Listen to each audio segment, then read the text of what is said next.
All right, thanks for checking out this video. We're excited to share with you a little bit about Canvas to facilitate some conversations and get information out specific to how our ESU network might seek to leverage Canvas effectively, both to benefit the individual ESUs and also to think about kind of collectively across our network how we can best share. And so I'm really grateful to Gary Needham for joining us today as he's going to talk us through the terminology and then also the breakdown of how all those connections work within Canvas. And so Gary, welcome. Thanks for sharing through this video. And I'm looking forward to learning a little bit because I know I could certainly use the tutorial you're going to provide for us here today.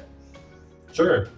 Well, I really appreciate the opportunity, Andrew, and anytime we can be more consistent in terms of our understanding of information across the state, I think that helps all students and all schools in terms of their ability to move forward with decisions as well as implementations as well. ESU 9's been using Canvas for a while now, and I'm not really necessarily an expert, but one of the things that I like to do is I like to go really deep on the backside, figure out what all can be done, make things set up in the way that work best, and then hand it off. And so that's this is to me kind of that handoff as far as I've gone really deep. I've tried to figure everything out. We need some explanation, so we've got some common knowledge, and then we can hand it off to the people that do the implementation and add the actual use of the product. Terrific. Just some background in terms of how kind of the whole discussion got started. NDE received some CARES funds this spring related to the coronavirus relief. And as a part of that, they looked at the data they already had and determined that Canvas was already the most used LMS in the state, recognized that vast majority of higher ed institutions in Nebraska also had committed to Canvas. And so that was also a benefit in creating a common platform throughout Nebraska. And so as a result of that, they signed a statewide contract using ESU2 as the fiduciary for that. They also have already offered a sign-up in June of 2020 for the schools and ESUs, and many of you listening to this will already be familiar with that part. We're actually in the middle of another sign-up process right now in September that's open through September 25th, and we'll get into a couple more details related to the sign-up side later. I don't want to spend a lot of time on that background because that's a common story that's being told in other places as well.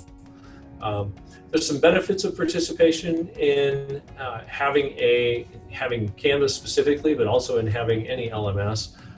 You get synchronization with the student information system. Both rostering comes over from the SIS, and the grades that you put into your LMS can go back to the student information system. And so that saves a lot of administrative work on the part of really a lot of different places in the school if you're using an LMS in a system-wide sort of basis.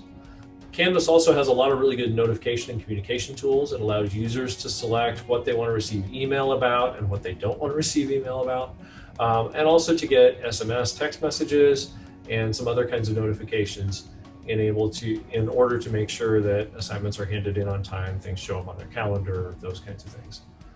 It also creates, at a district level, if you're using it district-wide, a consistent, secure space for communication. So you can send notifications and announcements out, in addition to the things that you might think about normally just from a classroom perspective. And that's not only with students, but you can also use it with teachers, and parents can also have accounts as well, and so you can get notifications to them that way. You can also do content curation and provide really timely feedback in a lot of different ways for student work. There's a lot of integrations. I won't go into the integrations, but there's a ton of integrations that Canvas has that are pretty popular and do a good job of using tools that you may already be using in your classroom. And then finally, NDE is providing some implementation assistance in terms of reduced costs to schools right now. That help shows up in terms of the setup fee being paid by the CARES funds through the sign up in June and September of 2020, March 2021, 22, and 23. So those 5 opportunities to sign up will be there where that will be paid through the NDE. In addition to that, the user fee, which is per user, is subsidized down to $3 through June of 2023. And the agreement with NDE includes Tier 1 support, which is normally an extra cost. And Tier 1 support is neat in that anybody that needs help, any user that needs help through Canvas can create a ticket. And you don't have to be one of the two people that have the ability to reach out to them. And then that ticket or that help, however it is defined in the Tier 1 support agreement for the school, automatically gets to the right place so that whether it's district tech support or whether Canvas needs to handle it, the question that gets asked gets to the right place and support can happen right within the Canvas interface. That's pretty critical. And finally, ESUs are going to have 2 trainers available to train schools as well. And those are also supported through the CARES funds. Got a few pieces of terminology that have really been kind of sticking points for conversations in the last 6 weeks or so. And so just took a little bit of time to build a glossary here. Some of these are going to be really ESU specific. I mean, they're Canvas specific anyway, but schools won't need to know all of these terms. I think at the ESU level, we have more of a need to know all of them. So an account is too generic of a term in a lot of cases, and so those might refer to either an instance or a user. An instance is actually the organization's account in Canvas. ESU 9, for instance, has an instance of Canvas, meaning we have our own space in the Canvas world, and it is addressed at esu9.instructure.com. So any organization that has a unique address like that has an instance of Canvas. And Canvas may refer to that as an account, specifically because a sub-account could be an organizational piece that fits under an instance or an account. And a sub-account could be something like the ESU Professional Development Department, or it could be, if it's a district that has it, it could be their high school has a sub-account, so that it's kind of a separately synchronized piece and a separate set-aside area for just the high school courses to show up. Gary, are there instances where, I gotta be careful saying instance, are there situations where an ESU might have the instance and then the district would be a sub-account under that? There are some ESUs that have set things up that way already. In large part, I think they were doing that to help the school district get into the use of Canvas and avoid that initialization fee that is being covered by NDE now. And from a cost savings perspective, that's a really good idea. In a school situation today, with knowing that this fee is paid, I would try to get out of that situation personally so that I could set up my student information system synchronization and do that as part of that process. And there's really a benefit to a school having their own instance, and that benefit is that synchronization of gradebooks and rosters. Oh, okay, great. So that's a great question. ESUs probably don't need that. We don't have as great of a need for that because we don't have the data synchronization going on, but yes, there are situations that have been set up in Nebraska already that are like that, and this is a really good opportunity to get out from under that. Perfect. Well, yeah, and looking at some of the other terms too, I'm a little curious about how those feed in. We'll talk about some of these in more detail later. I've got some pictures later that really describe stuff a little better. But catalog is an automated storefront. I think that's something that maybe ESUs could use, and I know NDE is actually committed already. They have a catalog. That's an add-on, so there's an extra fee involved with that. But I think there's some possibilities for us in that it creates an automated storefront where teachers might be able to go in, enroll in a class, pay for the class, complete the class, get their certificate, those kinds of things, all kind of in an automated fashion. The Commons is a place where we can share classes. And so there's a public Commons where we can just, if I've got this training that I've built, I could share that with the Commons, and anybody that wanted to could import that into their instance of Canvas and then use it. But we can also use it to create something like a fifth grade science class or something along those lines. And if I'm really proud of it and I want to share that with other teachers, but only in Nebraska, we could have a consortium that uses a Commons consortium. And I think NDE is planning on doing that as well. Well, and no surprise people are getting confused between consortium, Commons, catalog, and you're like, I don't know where these things are going. Yeah, I know. Thanks for clearing that up. Well, I don't know if it's 100% clear yet, but hopefully after we've seen the pictures, it'll get there. Yeah. There's also a root. I probably should have mentioned this when I was talking about instances and subaccounts. The root would be the parent, like the district office. The district office has the root, and then the high school might be the subaccount. That's maybe the best way to think of that. And both of those fit within an instance.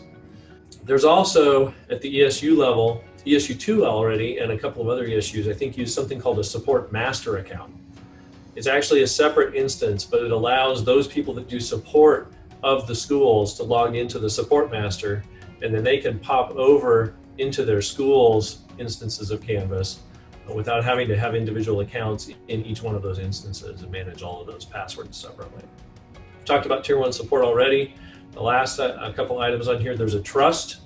A trust is also a formal connection. It's different from a support master, but it is a formal connection between two or more instances. So for instance, for example, a distance learning class, two schools might want to create a trust with each other so that students that are enrolling from one school can log into the other school's instance to take that class without having to have separate accounts on the offering school's instance. ESUs might want to have trusts with their schools so that they can offer trainings through Canvas. And the teachers can use their Canvas accounts at the school to enroll at the ESU in those trainings. So that's what a trust is for. And then finally, a user. We also would refer to this as an account, which is where it gets confusing. But I tend to refer to them as users. I've also seen them referred to as licenses. But that's that $3 individual's account with the access to the Canvas system. Oh, well, I already feel like I understand things a little bit clearer just from that explanation, but I know you have some visuals coming up here next to kind of add that piece. It feels like I'm offering a high school lesson here where we're talking about all the vocabulary and you got to have it to be able to talk about it. I feel like I could have bored a lot of people here, so hopefully this gets a little better. We're good. Let's keep going.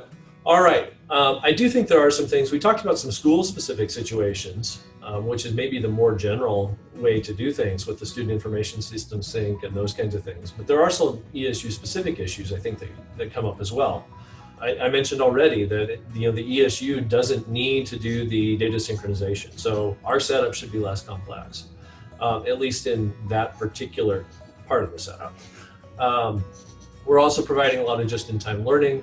And the costs for us, for users, are really going to be based on how many trainees we're going to have, right? It's not based on how many students are enrolled in the school or any of those kinds of things. But we also maintain active relationships with other organizations. And so we go from the less complex setup on the data synchronization side to the more complex setup in that we have relationships that we have to establish, not just maintaining them personally, but they actually have to build connectors on the back end at the Canvas, headquarters for those kinds of things. And so it creates a relatively complex relational network. And so we're going to talk about that. The more I've studied this, the more I'm amazed that Instructure, the Canvas parent company, do this. But they can, and I think that makes it exciting. So they just need a lot of terms to do it. Yeah, exactly. I mentioned the commons before, so just putting NDE, ESU CC at the top, schools off to the side, and a couple of ESUs at the bottom, just so that we have a representative illustration here. We could all belong to the same Canvas Commons Consortium, and that would allow us to have master classes that we can all share, or if somebody makes a really good training and other schools want to offer it, again, these are things that we can share among the entire state. So when you say can, is that in place now, or is that something we're in talks about trying to do? At this point, because so many schools are just coming on board, we have to kind of get through that setup process first and then establish that Commons Consortium as well and make sure that all those schools get connected into that. So it's not in place at this time, but I think by this time next year, we could certainly be talking about that it's there and ready. That's terrific too. You have the ability to share. So, I mentioned ESUs offering training to their schools as well, but NDE also might want to do that. ESU CC might have some state level things that they want to offer. And there's this thing that Canvas calls a trust relationship that is required for that. And it's actually a legal piece. There's some paperwork involved and some things like that. So NDE and a small group of us are kind of trying to talk through right now how to make sure that that paperwork happens in the simplest way possible. We don't want to bombard you with ESU paperwork and then follow it up with NDE and then follow that up with ESU-CC. And we also want it to be relatively not only a simple process, but as simple a paperwork as legal paperwork can be. So this is, again, something that's not in place right now, but something that we know we need to work on and hopefully can have in place for next year. It's complicated enough that there'll be some time on the back end for this to be built, even after the paperwork is done. So I can't tell you a time frame on this, but again, this is that opportunity for us to have those relationships, the connectors built on the back end that allow us to not have to pay, ESU 9 that way won't have to pay for user licenses. If one of our schools already has Canvas, they can just take trainings with the same user licenses. And then the other thing that we've talked about a little bit at the ESU level is this idea of shared ESU training materials. I can see ESUs wanting to do that back and forth with each other. We already do that in a lot of other ways. So why not also in Canvas, right? There are a couple different ways that I can see that happening, and it might depend on what we want to accomplish with them. If ESU 9's developed a training and we're just saying, hey, you guys offer this too, then that might be an opportunity to share it kind of through the Commons. Or we might have to create our own Commons Consortium. I don't know all of the logistics behind how that works, whether we need our own smaller one or whether the big one is the right place. But that's certainly a possibility. Another possibility is that maybe ESU 9 and another ESU want to go together and develop a training and even offer it together. If we want to do that, this model won't work because we don't have the right trust relationships built from this other slide. Yeah, that's what I was going to say. ESU doesn't have trust relationships with some other ESU schools. And so at that point, we may have to push it up to ESU-CC or possibly even establish ESU individual sub-accounts with ESU-CC so that we can have some individual pieces that are in there, like that may be where I put this training that I'm developing, but it can still be offered to other ESUs as well. And ESU-CC might already have those relationships with all those schools so that it would be easy for that to happen. And so there are some places where I think we're going to want to put our resources at ESU-CC's instance instead. So again, we've got some trust relationships that need to be built there, but we might also need some sub-accounts built there as well. And again, don't know all the details. There's a lot of implementation conversations that are going to happen over the next couple of years, probably, in order for any of this to really move forward well. But I like to do that homework on the back end and make sure that we're asking the right questions and getting the paperwork and fees all organized ahead of time, so that we can do what we want to do and it isn't as hard later. So that's kind of what this conversation's about. But I do see there being some advantages to this model. It's a little bit weird because then I have to think about which place I'm putting ESU 9's training, right? I have to think about, is that in the ESU-CC area or is it in ESU 9's area? I'd really rather avoid that confusion, but at the same time, if we need to cross ESU boundaries at all, I think this is going to be something that's a distinct possibility.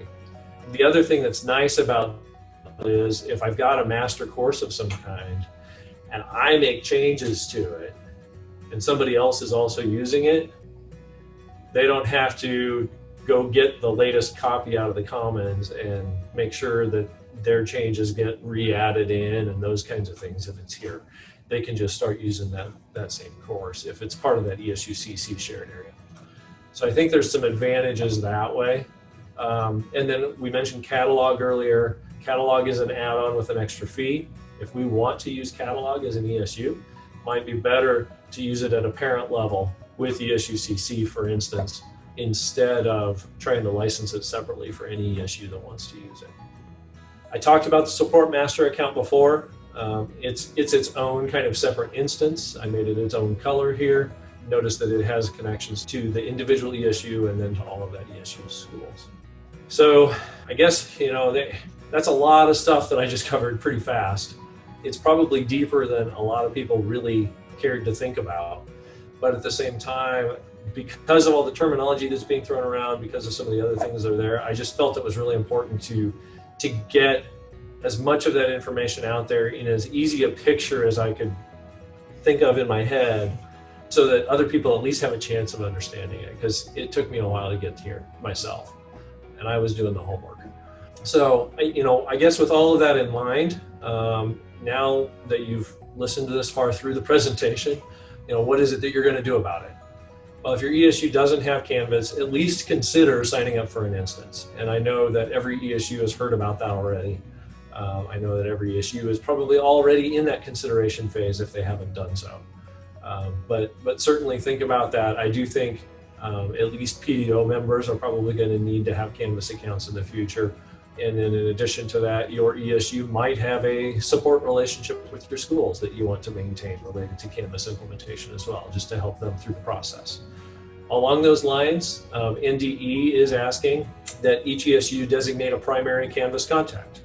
And that would be the person that will manage Canvas communications between your ESU and both NDE and ESU2. ESU2 has some employees that are helping with that communication, helping with the contract management, those kinds of things. And so they want to make sure that ESUs are in the loop when the schools get signed up for Canvas. And that's what this primary Canvas contact is going to do, is make sure that person will have the information, or will receive the information related to schools in their area that are signed up and working through the setup process and those kinds of things. So and also am I wrong in thinking that might be someone who ends up with one of those master accounts, in trying to sort of be the middle person between, I know it says here ESU and NDE, but that Sure. would maybe be the same person that would be communicating with those individual districts, right? Right, that would have that support master and be able to reach out and log in directly and help that school set up, certainly. And that support master isn't going to be set up right away that I know of, but maybe it will. Maybe we're going to work that direction as well. But yeah, certainly I think that would be the same person.